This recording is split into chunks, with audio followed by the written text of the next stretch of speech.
হালকা ঠান্ডা পড়ে গিয়েছে আর বাইরে ঝলমলে রোদ। সকাল সকাল রোদের স্নিগ্ধতা চারিদিকে ছড়িয়ে পড়েছে। আসসালামু আলাইকুম, আপনারা সবাই কেমন আছেন? আজকে সকাল সকাল বাচ্চার বাবা জামা কাপড়গুলা ধুয়ে দেব, এই জন্য পকেটগুলো আমি চেক করছিলাম। অনেক সময় বুঝতে পারি না, টাকা সহ আমি ধুয়ে ফেলি। আমার মতো কে কে এমন ভুল করেন অবশ্যই জানাবেন। তো জামা কাপড়গুলো ফার্স্টে আমি ভিজিয়ে নিচ্ছিলাম, আগে ভিজালে ময়লাটা ঠিকভাবে উঠবে। ভিজিয়ে রান্না করব।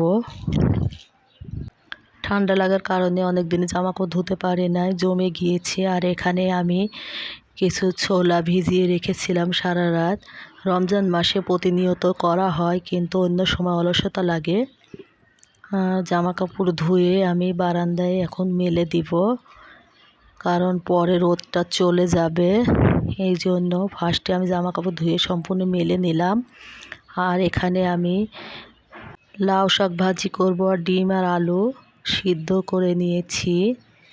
আর এখানে আমার মেয়ে স্কুলে যাবে, এই জন্য দেরি হচ্ছিল, রান্না হয় না, ওর খাবারটা রেডি করে দিলাম।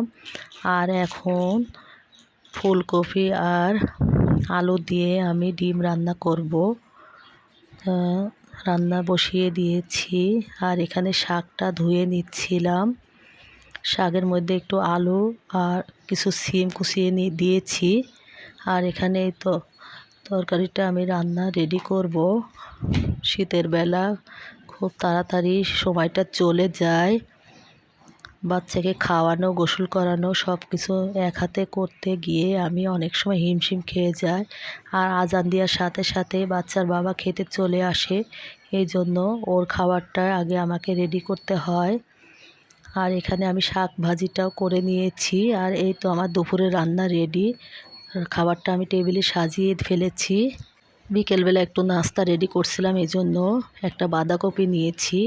বাঁধাকপির পাকোড়া আপনারা কে কে পছন্দ করেন? আমার তো অনেক ভালো লাগে। আর এই যে বুট তো দেখতেই পারছেন, সিদ্ধ করে ফেলেছি দুপুরে। আর এখন তেলে দিব, দিলে এটা রেডি হয়ে যাবে। সেই জন্য কিছু মশলা আমি দিয়েছি, না হলে ছোলা বুট খেতে একদমই ভালো লাগবে না, একটু মাখা মাখা হবে। ছোলা বুট আমি রেডি করে কিছুটা রেখে দিয়েছি মুড়ি মাখানোর জন্য। আর এখানে আমি বাঁধাকপি পাকোড়াটা ভাজবো। ভেজে নিয়ে আমার মতো কে কে পছন্দ করেন এটা খেতে?